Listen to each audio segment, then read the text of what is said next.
Thank you, Mr. Chairman. I want to thank all of you for attending today, and especially appreciate our witnesses who come in and share their personal stories and their success. I think that's always a moment of inspiration that all of us on this panel should share in and recognize, and the people in the audience and those at home listening. So thank you for being here. We've had a number of witnesses come in and share their stories, and I really like some of the comments that members on both sides are making, is that we're here today we're struggling with. I'm 65 years old, and I'll bet you that there were people sitting on this dais talking about homelessness and poverty and education 65 years ago.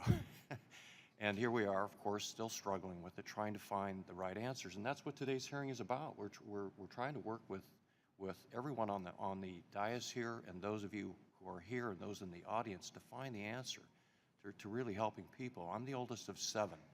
Ran away from home when I was 16. My father, I remember when we first moved here from Minnesota with 2 babies, looking for work, telling the story of him going to a business down in Renton who wasn't hiring, but every day he would go to work sitting on the curb waiting for a job opening. Finally, 2 to 3 weeks into sitting on the curb with his lunch bucket, somebody came out and said that there was a person who was hurt or quit, and there was an opening for him so he could put food on the table for his family of 9. You know, when I was the sheriff in King County, one of the things that I did in the mornings that I'd walk through the parks in downtown Seattle. One of the parks right next to the county courthouse was called Muscatel Meadows. And you can imagine what went on there. I sat down on the park bench and talked to the homeless people, and some of those people wanted jobs. Some of them told me, look, I don't want a job. I like it right here where I am, because in the morning I can be at this place and get breakfast. In the afternoon I can go a few blocks down the street and I can get lunch. I can go up here to get health care, and I can go down here and get dinner. I don't want to work. I like it right where I am. I don't want to do anything. I want free health care and I want free food. The other people that I spoke to want jobs. And so I called some of our faith-based organizations and the pastors that I know, and they came down and they held interviews in my office and took them, put them into homes, got them jobs. And then I did that for about a week, and a week later I showed up at my office. I had 15 people lined up in the sheriff's office like I was an employment agency looking for work.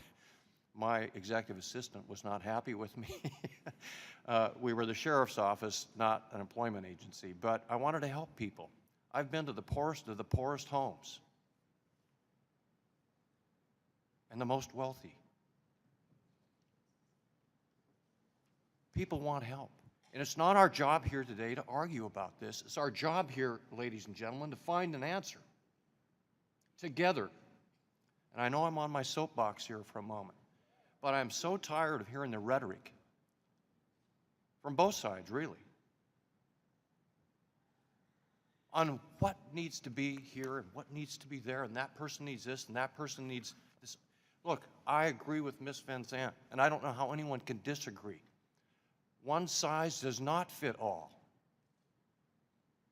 It's our job here today to not get political, but to find answers to changing the system to help more people.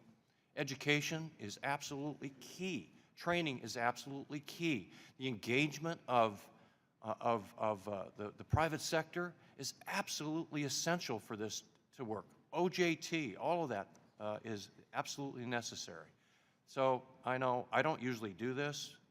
I usually ask questions, but I just had to be passionate about this for a moment and make a plea for this panel to come together for the interest of those who are homeless, for the interest of those who need our help, and make a difference. Ms. Van Zandt, how do you think, and I know the governor's been asked this question, how do you think the private sector can be more engaged? How would you reach out to them? So we've been working a lot with our employer partners, and I absolutely agree. There has to be economic opportunities on the other side of the equation. And a lot of times we get stuck in this conversation about how we're going to help low-income people get prepared for work, but we don't often talk about preparing employers to receive those that want to work. Yes. And so we've been doing a lot of work with our employer partners in Southwest Ohio, educating them about what the transition off of government subsidies look like, helping them to understand how they may actually be their own worst enemy when it comes to finding candidates that want to work. We've helped some of our employers restructure their hiring practices and the types of assessments that they put people through in order to find a job. And so I really do believe it has to be on both sides of the coin.